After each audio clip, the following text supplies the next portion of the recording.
WDET is supported by the College of Business Administration at University of Detroit Mercy. UDM's Master of Business Administration is designed to accommodate the career needs of professionals across a variety of work organizations. More information at business.udmercy.edu.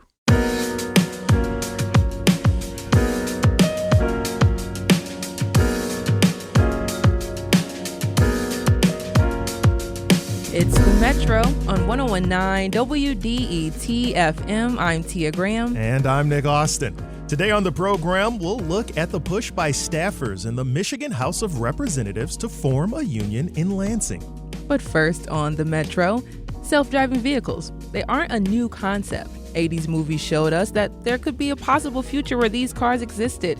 Well, that future is pretty much here right now. A pilot two-way 10-mile autonomous vehicle shuttle route is in the works between Michigan Central to the East Riverfront near Walker Street in Detroit.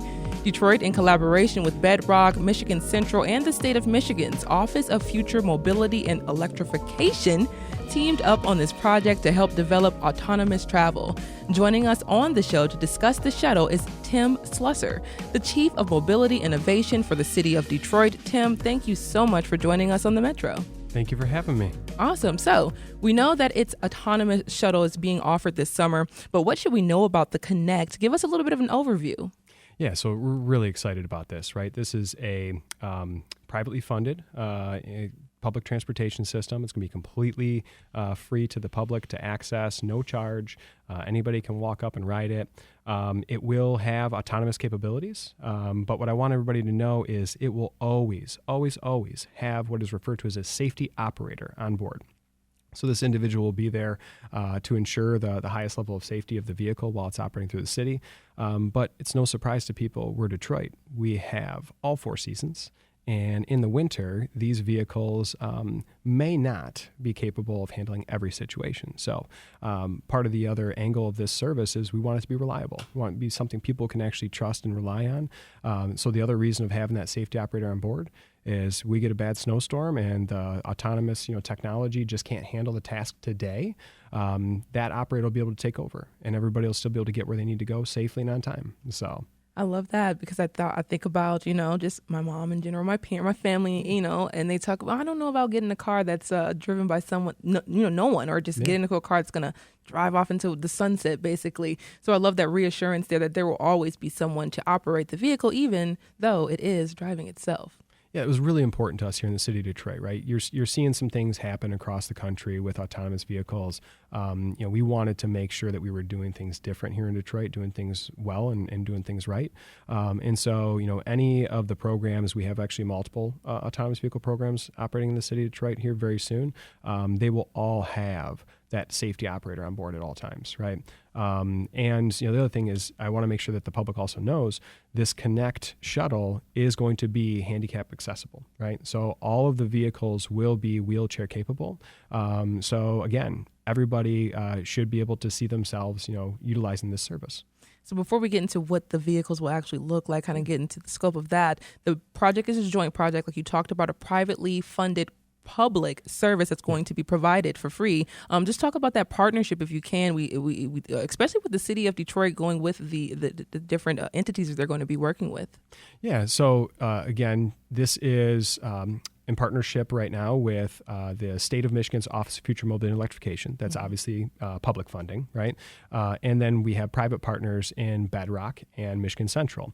And so I really want to highlight that, though, because we now have companies in the city of Detroit that are privately investing in this public transportation. And so this is a pilot project for us to understand how the community can take advantage of these type of technologies like automation. The vehicles will also be fully electric, right? So it's going to allow us to actually start to test out and see what, capabilities look like in terms of using electrified vehicles for public transportation. And it's also going to give us the opportunity to see, is this a longer-term strategy for the city of Detroit to work with private companies to have them see value in continuing to invest in public transportation solutions? So there's a lot of really exciting angles here for us at the city that we're looking forward to seeing how they play out over the course of the next year and hopefully longer, right? So.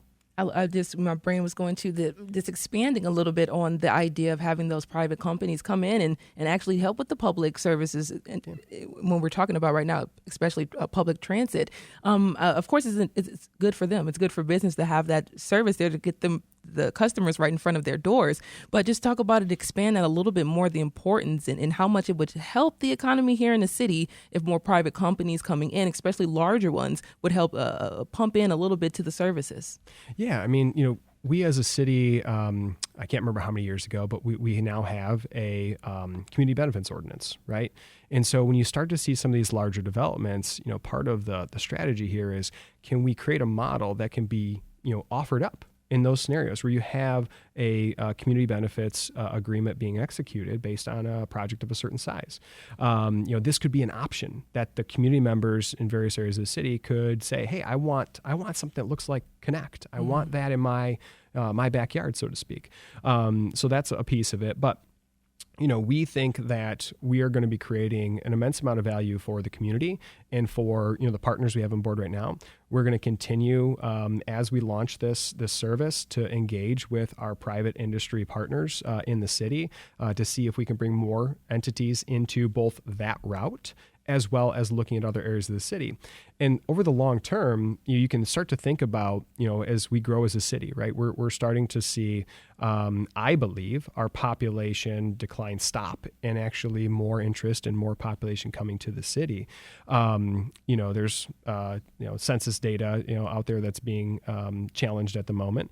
But if you start to see that happen and you have a model like this that can work, you can then go work with those entities that are building new housing, building new plants that are going to have jobs and things like that. And you can start to say, hey, there might not be, you might be located where there's a current gap in transportation services in the city. Here's what we can do. We can partner with you.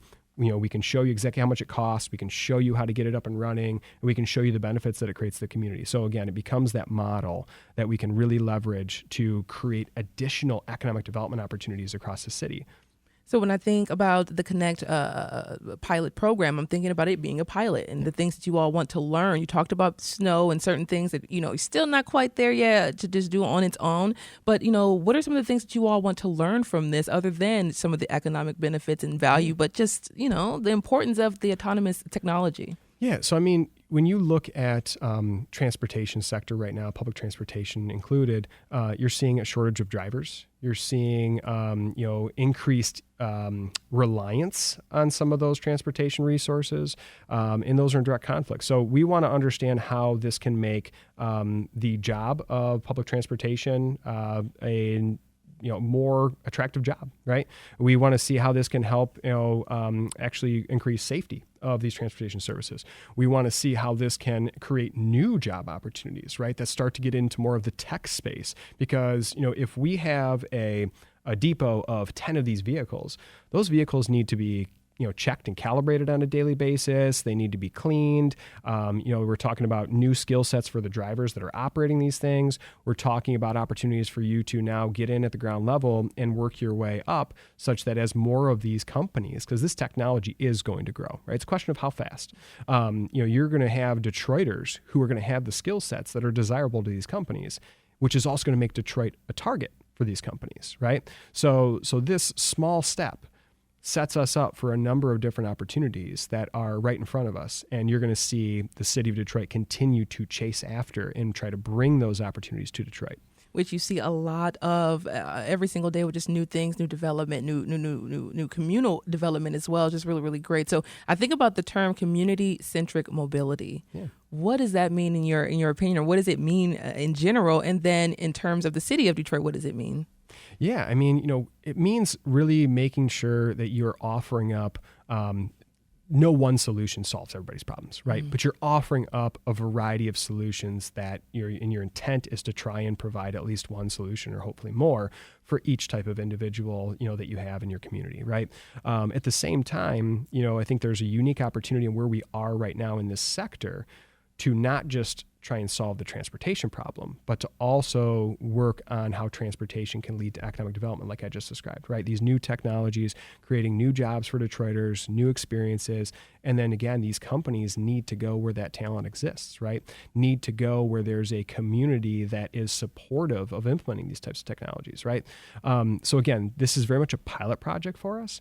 We want the community to tell us what they like just as much as we want them to tell us what they don't like, right? We're not here assuming that we got this perfect on the first go, but we knew that it was so important to have something that's out there operating that the community can reflect on and provide us that feedback. Because if you can't touch it, you can't feel it, you can't see it yourself, you can't give us the real feedback that we need. So we're super excited about this. We've got the great partners on board, and I'm looking forward to continuing to go and raise money to keep this type of service here in Detroit. Well, Tim, I feel pretty confident the community will tell you what you didn't get right. So you might want to be on your P's and Q's on this one. I'm sure I'm going to get earfuls, but I think that once Detroiters get a chance to ride this and get a chance to see that it's a new opportunity, we're going to get some really exciting feedback too. We've already seen that with some of our other autonomous vehicle related programs. So yeah, there's always that caution, and that caution is 100% warranted. But we think we're implementing the right way with that safety operator, with the partners that we've chosen, and on this fixed route system to create success here. So yeah, I was going to say, it's one thing that Detroiters will definitely let you know is if they like something or if they do not. But my last thing, when will the shuttle be up and running? When should people know when they should ride it? And what should we know about these vehicles? Yeah, so we're launching this summer. I don't have a definitive date yet, but we will have something soon. So I think you can expect to see this within the next few months. And what I want people to know is we're going to be doing some community engagement to actually showcase the design of the vehicle. We've demonstrated the route in our press release. We have not yet shown all the stops. So we will be in that community engagement, actually going out and unveiling all the stops. We're just finalizing a couple of those, and helping you understand how you can access the service, how all the things are going to work, again, where those stops are going to be.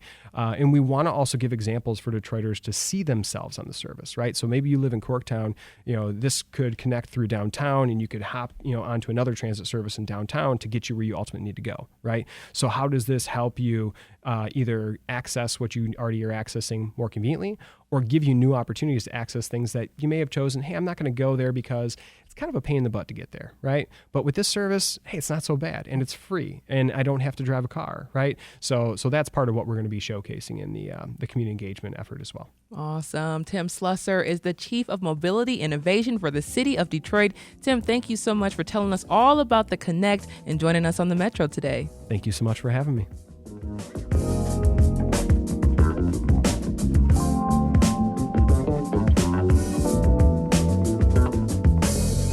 This is the Metro on 101.9 WDET, and coming up, we'll discuss a new effort by State House staffers in Lansing to organize a union.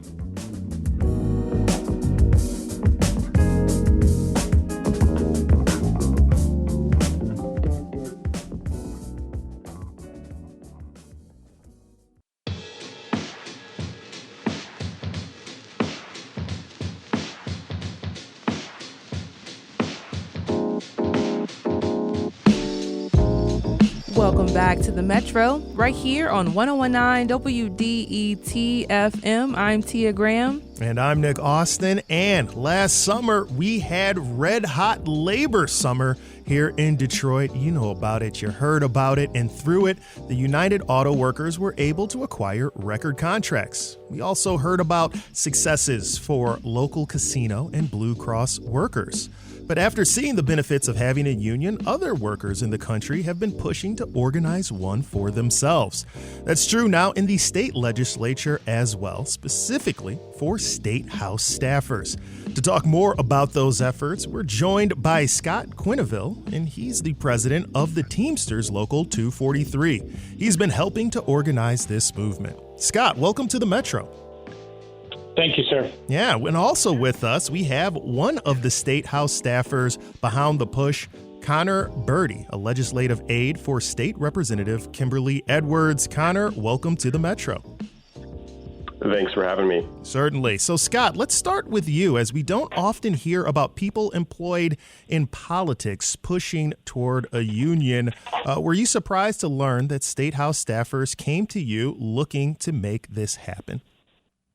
Yeah, we were surprised when we got the call back in January. We received a call to our organizing department, and we really didn't know how serious it was until we started investigating and we started making a committee, and it is as strong as ever. And we're ready to build on that and move forward. Yeah, historically, Connor, if I jump you into the conversation here, the thing that I've always heard from folks, or at least the perception is that state employees, state workers got it real good if you're working for the government. But in this case, it seems you guys are saying there's things that you want. So what is it that you and your peers want in terms of work conditions that you don't think you're getting right now?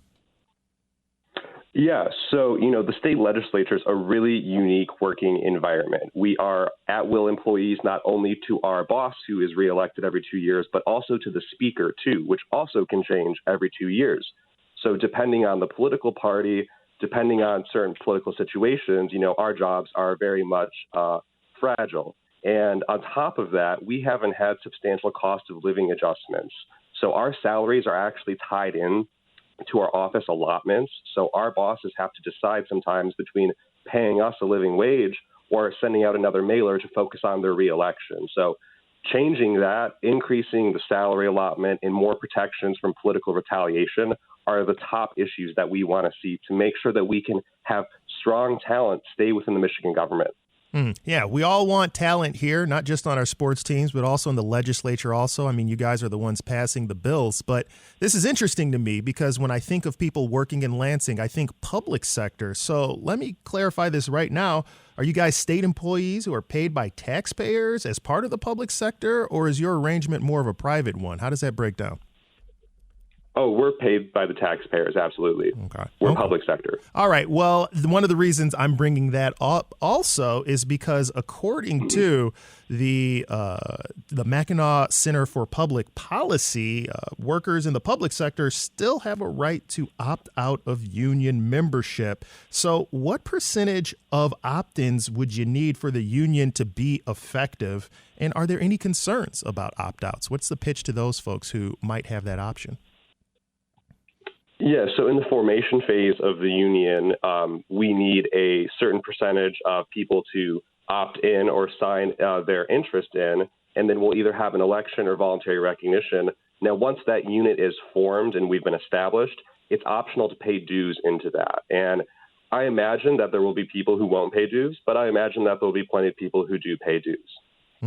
And so, Scott, what have you seen in terms of you've got a lot of experience organizing private sector. Is there anything interesting about the public sector push, and what are you doing to make that happen? Well, we are always trying to organize everyone as much as possible. What you just mentioned is correct, that they do not have to pay dues. But when we see as strong as a unit and as strong as a committee that we have with the legislation staff right now, we were very surprised, and we don't see too many people not paying dues with this group. We've been around on Capitol Hill, and we have people all telling us that they're ready to sign cards. So we are not in a situation to worry about that because of the fact that there is a strong vibe down here, and everybody wants the same thing. Yeah. They want to unionize. Yeah. Connor, I do appreciate that you mentioned one of the unique parts about being a staffer. You got to get re-upped every 2 years. And you mentioned political retaliation, which is something hopefully a lot of us don't have to deal with. Is this a real concern for you guys? How have you seen that in your work as staffers, and what do you hope a union can do to protect it? Yeah. So right now, if you're terminated, you only get one pay period of pay. So if for some reason, your boss or the speaker decides, hey, I don't like something you said, or I heard this about you, you got to go, you have to find a job, in 2 weeks or really quickly. So increasing that period of time or giving a stronger protection. And if you're familiar with what happened with Representative Shriver's office recently, his staffers weren't fired, but they were reassigned because of something his boss said. So sometimes it's not even the staffer that may do something. It may be the representative, and then the staffers are the one that also have to suffer the consequences of it. And this is going to create an environment that's like, why would I waste all my time, when potentially something like this could happen? That is also a really interesting point that you bring up there. The Shriver situation, of course, he made a comment or a retweet that was in poor taste that caused for some repercussions for him from the speaker. But outside of that, are there examples of the speaker retaliating against staffers specifically that you're trying to protect against, or is this just something that you don't want to have happen? Not this speaker, not at all. The speaker has been fantastic, and especially he's been, very... Yeah, no, that's fair. I'm not saying this effort. speaker. I just mean in the history Yeah. or, people have discussed about a speaker doing that in the past that you're aware of. I have heard that former staffers who attempted to unionize were fired back in the day. I've heard a few stories, too, about harassment and other things, and, there could be a situation, too, where this speaker is super supportive. We form the union, but then the next speaker could potentially be very anti-union and make it difficult for us and go after people like myself who are organizing the union. And Scott, what are the next steps now? What are you looking to do not only for the House of Representatives, but is there any talk of maybe trying to push this up to maybe Senate staffers as well? We would definitely sit down and talk to the Senate. We have heard that there is some interest in the Senate, but we have been focusing on the House. So that all our focus has been on the House, and where we're at right now is we're collecting cards actively. We're waiting for them to get to the certain percentage, and then we will decide as a committee and as a whole to take this and ask for voluntarily recognition, or we will have to submit it to for a vote. Yeah. So that's where we're at right now. We are, like I said, we're focused right now on the House. All right. Well, Connor, before we let you guys go, I just want to give you one more shot, the last word on this one, especially for people who, again, think that, state employees have pretty good gigs and are worried about maybe a reduction in efficiency from the work output out there in Lansing. What do you say to those who have that concern if you get this union moving forward? This union will increase efficiency. Some people right now are making $35,000 a year, and then in the House, it's capped at about $69,000 a year that you can make. So there's not an incentive to stay around long term. There's not an incentive to, build your institutional knowledge and stick around. There's an incentive to jump into all the other industries surrounding our job, like the lobby corps, activist organizations, union organizations that pay better, have better hours. And, we don't get overtime either. And a lot of us work over the 40-hour a week. And in some circumstances, too, I could see us potentially wanting to add another staffer in every House office to help increase productivity. I mean, these offices are on the front line of helping people with unemployment, constituent issues, healthcare. During the pandemic, we were instrumental in helping Michigan residents be able to get access to the funds that they needed for unemployment. Yeah. It's not just your representative that's doing the work. They got a team behind them. That team is looking to unionize, and we will keep checking out those efforts. Scott Quinneville, president of the Teamsters Local 243, as well as Connor Birdie, legislative aide for State Representative Kimberly Edwards. Thank you both for joining us on the Metro. Thanks for having me. Thanks for having us.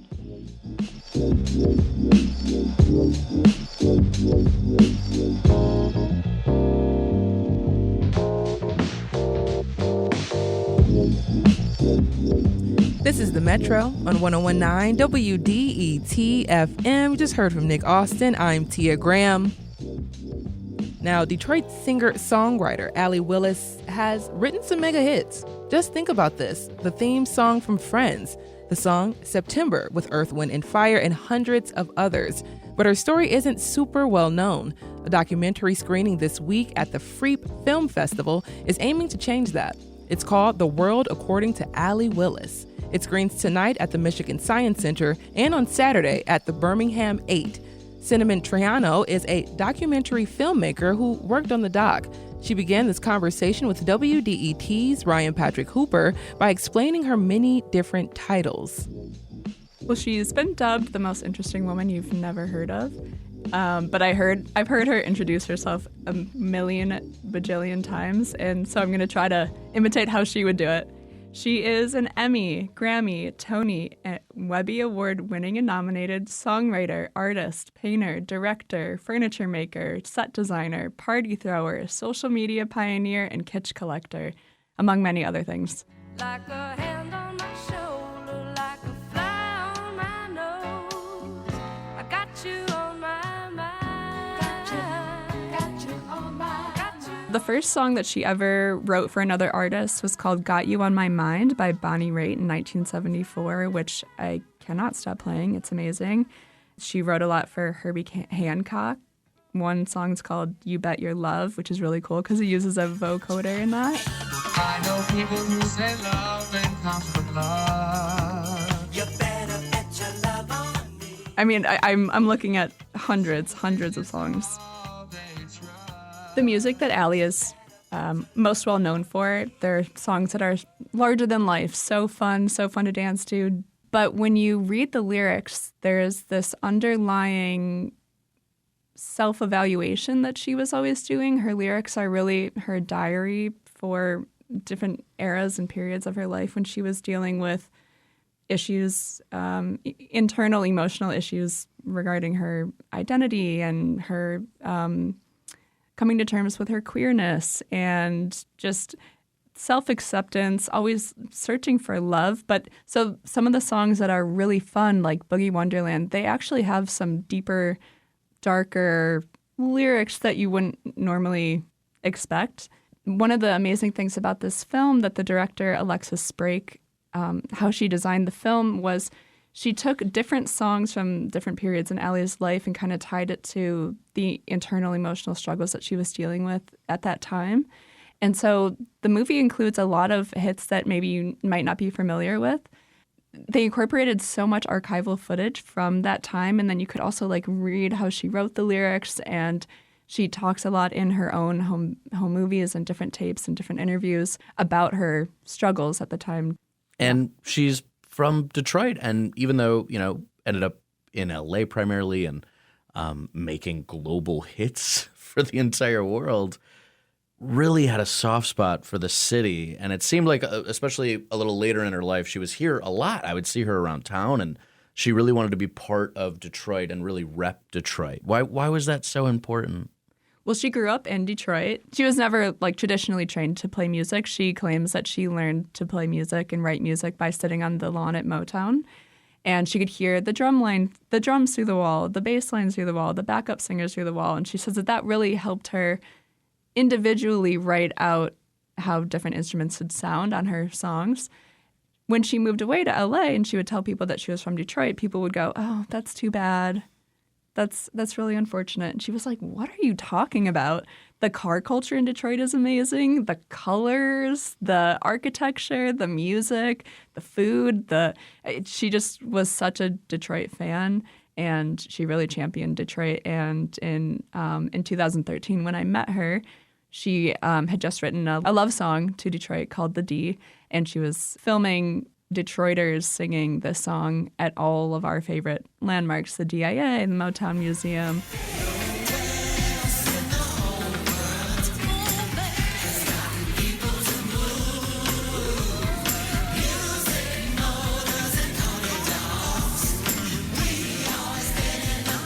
Talk to me a little bit about, what this documentary aimed to capture. The film is comprised of amazing archival footage. Allie filmed herself, I'm not kidding you, every single day since 1978.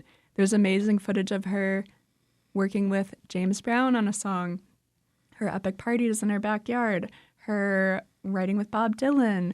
She somehow always knew that filming every day, collecting, scraps of paper with notes for songs and notes that her family wrote her, it was always going to be compiled into a film of some sort after she passed. She wrote diaries about how she knew that that was going to be her legacy, and the filmmakers did an amazing job. That was WDET's Ryan Patrick Hooper speaking with a documentary filmmaker about the life of Detroit songwriter Allie Willis. This is The Metro.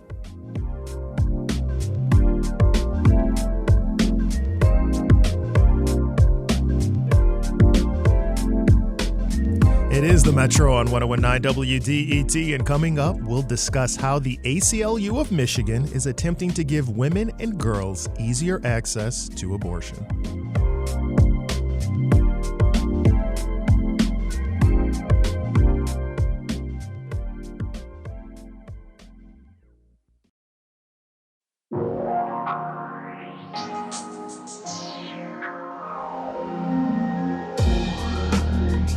This is the Metro on 1019 WDET FM. I am Tia Graham, and right now, light rain, 52 degrees.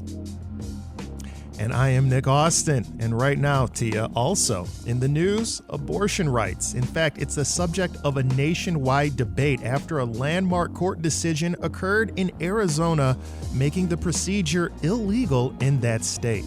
Now, here in Michigan, many thought we were past these discussions thanks to the 2022 vote protecting Michiganders' right to choose. Yet there seems to be a group that was left in a gray area, those under 18.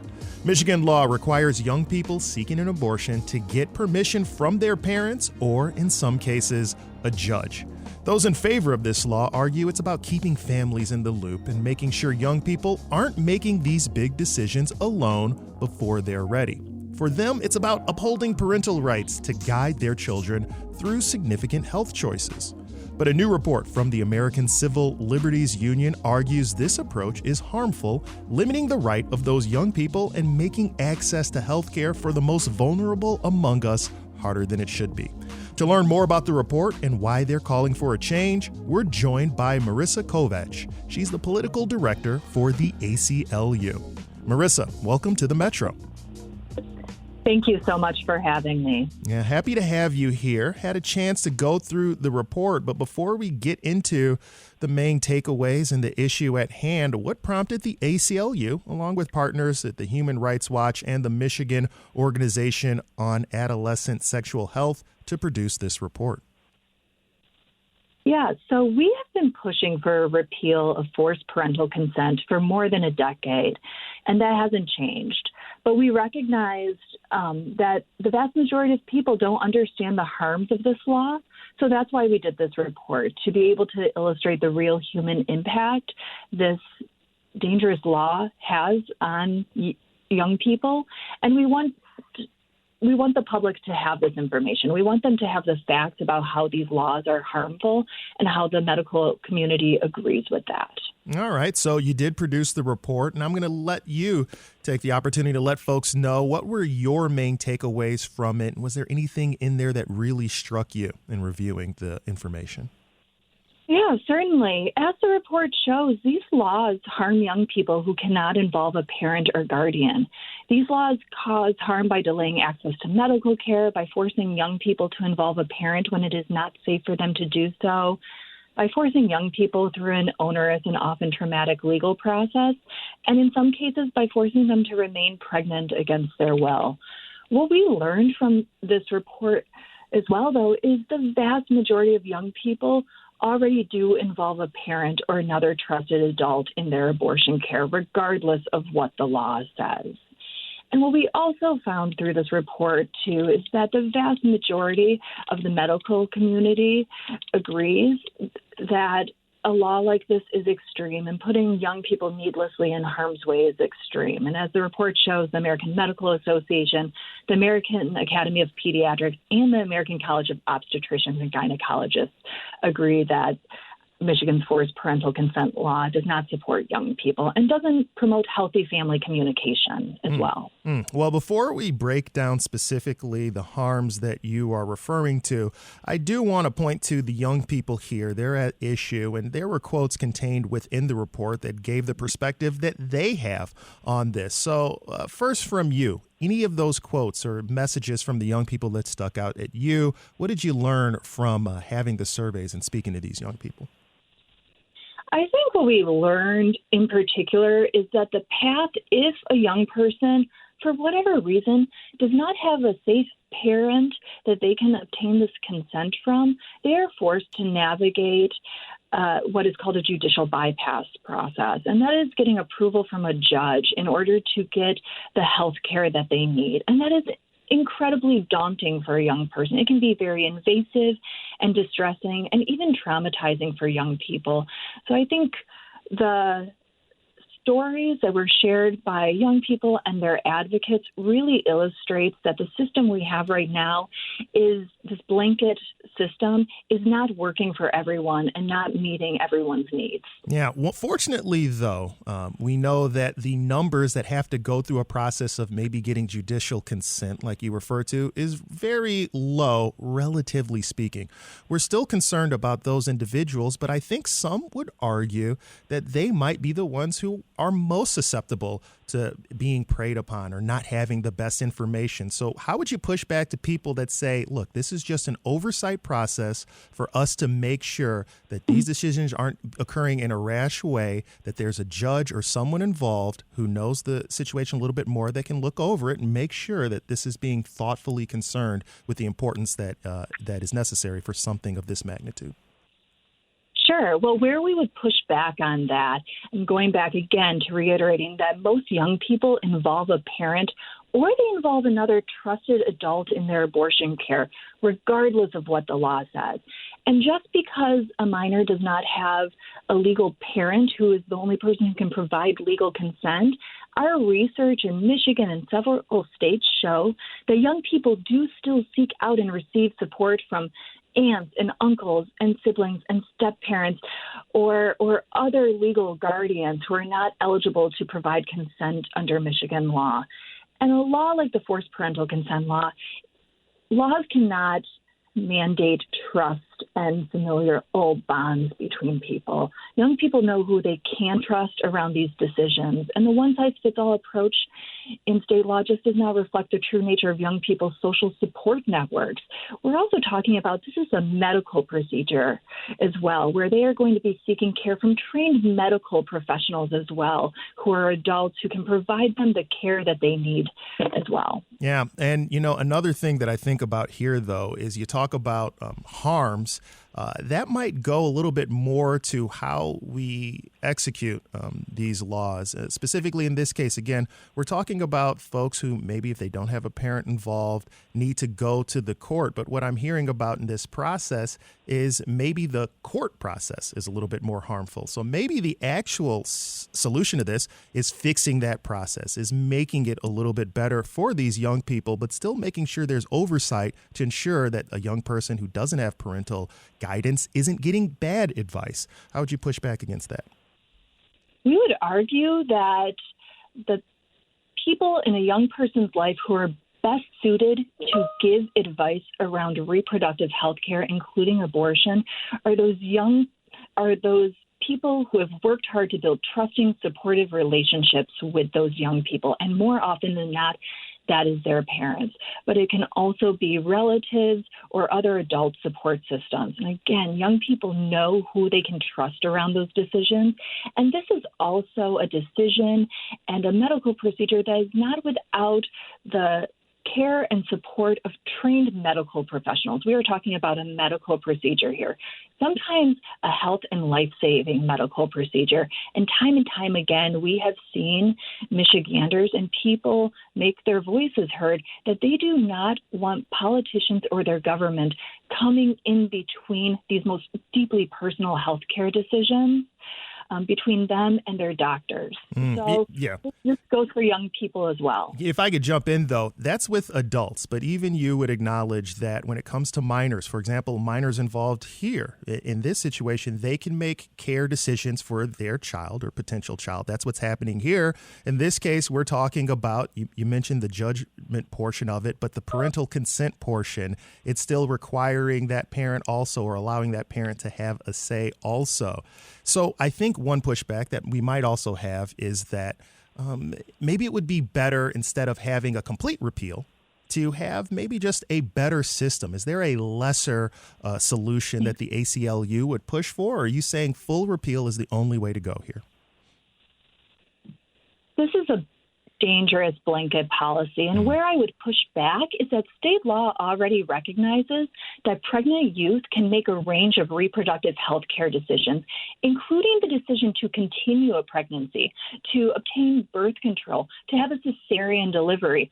all without forced parental consent or going to court. The only form of reproductive health care minors cannot access without a requirement of parental consent is the decision to end a pregnancy.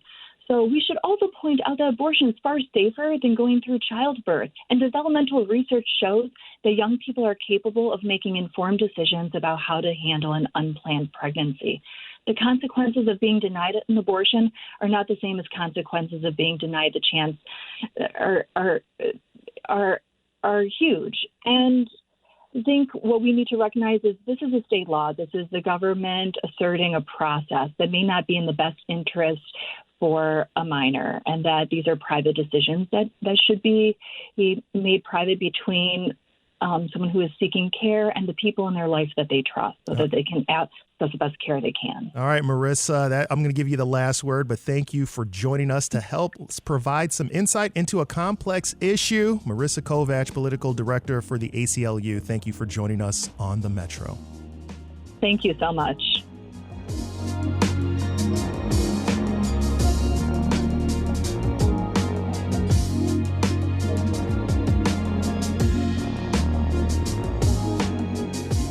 Coming up on the Metro, we'll discuss a new documentary being released about a City of Detroit health service worker, Dean Carpenter. You all stay right there.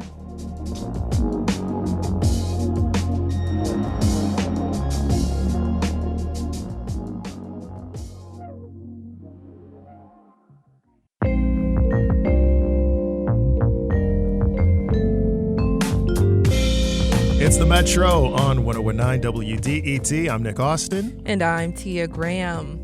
Now, The Safety Net is a short documentary film following charitable giving in the city of Detroit. The film follows Dean Carpenter, a man who worked for years as a nurse practitioner in Detroit. Carpenter was known among the city's unsheltered population, but he passed away in 2019. And outside of the unhoused folks, many didn't know of his work. The Safety Net looks both at the life of Dean Carpenter and how the unequal distribution of public health services has impacted Detroiters. Joining us on the Metro to talk more about this short film is Sharad Ahmed. Shiraz directed the film, and he's a former WDET employee. Shiraz, welcome back. Thank you. Glad to be here. Awesome. So we're here to chat about The Safety Net, of course, but this story stems from your feature film. What was the feature film, and why did you feel the need to tell this story?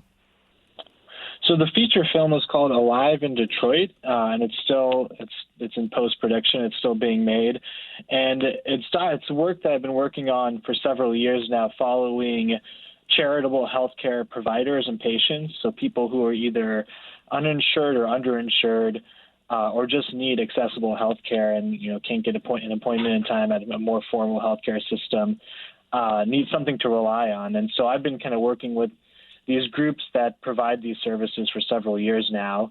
Dean was actually the first person I worked with at the now shuttered Tumani Center, a homeless service center in Midtown. And he's somebody that kind of pulled together this, I call it a network, but really it's a very loose affiliation of people who are somehow either getting free prescription medicines or providing free services or discounted services. And he was really like a hub for facilitating how people actually access these services. And a lot of it was just in his own head. And then, I filmed with him for what ended up being the last 2 years of his life, and he passed away unexpectedly, at which point I wasn't really sure what to do. So we kept filming with the group Street Medicine Detroit, but eventually it felt like we'd lost our anchor for the story, so I started working with other organizations. And then more recently, someone encouraged me to look back at the footage and see what I could make about Dean himself. And I got a really good comment from another filmmaker in Detroit who said, well, I want to know, how does someone become like this? How does someone become so empathetic and so approachable? And so I came back last year to the city and talked to a former coworker and his wife and kind of learned more about who he was outside of the work he did. Yeah, I think about, just like you were saying, Dean Carpenter and the people like Dean Carpenter who are kind of unsung. They are unsung heroes doing things in the community where no one really knows. Only those who they are directly in contact with understand the impact. So you talk about Dean being that anchor for the film and then losing that anchor. as you're continuing to just be in that space, have you seen that gap there because Dean's gone? Yeah, absolutely. He passed 6 months before COVID-19 kind of hit the city, which threw the entire homeless services sector into chaos because of the distancing requirements. So some shelters couldn't stay open, or probably most shelters couldn't stay open. And the Tumani Center itself, because it wasn't built as a shelter, it was a center, and didn't have room for people to adequately distance, couldn't keep operating at the same level. So even just losing all of the knowledge and relationships that Dean had kind of put together itself was a huge hit, I think, for the community and for people who just needed a friendly face that could connect them to things. But then with COVID happening almost immediately after, it became very stark. But on the positive side, I mean, I've stayed in touch with the neighborhood service organization who Dean worked for. And they said, some of the work he did over the past decade and sowing the seeds for how people could collaborate has really started to show returns. And now you see a more coordinated action amongst the homeless services sector that Dean was kind of doing informally. Yeah, I'm going to jump in just a second. The safety net, we're going to get into that because the safety net is following Dean Carpenter. But, the safety net raises so many different questions about just different things that are happening within our community, especially when we think about our health services and our communal health services. So what were some of the things that you really learned about, especially as you went back to look at some of the footage and started to follow along with Dean Carpenter? What were some things that you learned? Yeah, I mean, the biggest thing that Dean would emphasize is after the Michigan state government expanded Medicaid to anybody under a certain percentage of the poverty level, most people have insurance. Most people we'd go out and interact with had their insurance card, but they still had difficulty accessing services because they'd have, say, a primary care physician out in Troy or something like that. And people would straight up tell me, like, it costs this much to figure out how to ride the bus system to get to someplace like Troy, and it costs this much for a pack of cigarettes, and if I just need to stay warm, I might buy the pack of cigarettes. So, I mean, it was just for Dean, it was a huge boon because now he could build to people's insurance, but that need for what he called a human touch is still desperately needed, and something our kind of really complicated, informal healthcare system where it takes like 6 months to get a doctor's appointment is not particularly good at. So there is a crucial role being played here by these service providers that are willing to get out on the ground and talk to people and remembers people's names and listen to them. Hey, Shiraz, so I'm going to jump in again. Sorry, because we have 1 minute left because we're at the end of the show, but I want you to get in the last thing about the safety net. I want you just to get in the last push and let us know where we could learn more about the safety net, of course, and just where we can view it this weekend. Yeah, so it's showing as part of the Free Film Festival, which is an honor. I'm a big fan of the festival. In the Life and Actuality Shorts block, showing at 8 p.m. at Birmingham 8 on Saturday and 7 p.m. at the Michigan Science Center on Sunday. And I'll be at both screenings, so come out and say hi. Awesome. Shiraz Ahmad, thank you so much for joining us on the Metro, the director of the short film Safety Net. The film is screening once again Saturday in Rochester and Sunday at the Michigan Science Center as part of a shorts block during the Free Film Festival this year. Once again, good luck with everything, and thank you so much for joining us on the Metro. Thanks, y'all.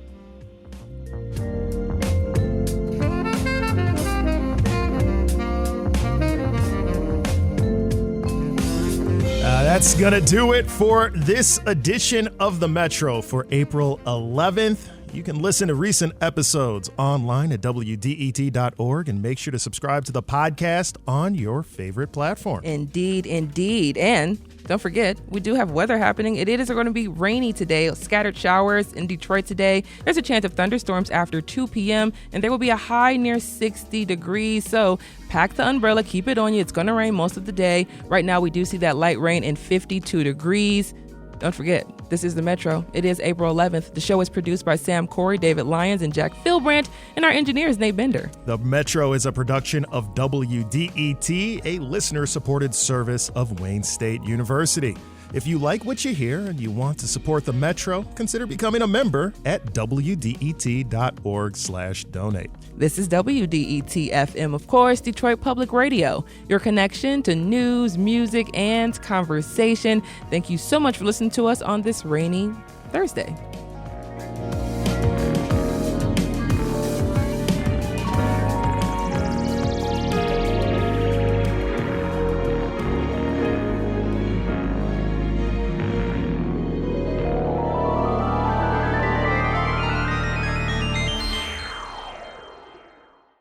WDET is supported by the College of Business Administration at University of Detroit Mercy. UDM is offering a new master's degree in ethical leadership focused on sustainable, ethical, and inclusive problem solving. More information at business.udmercy.edu.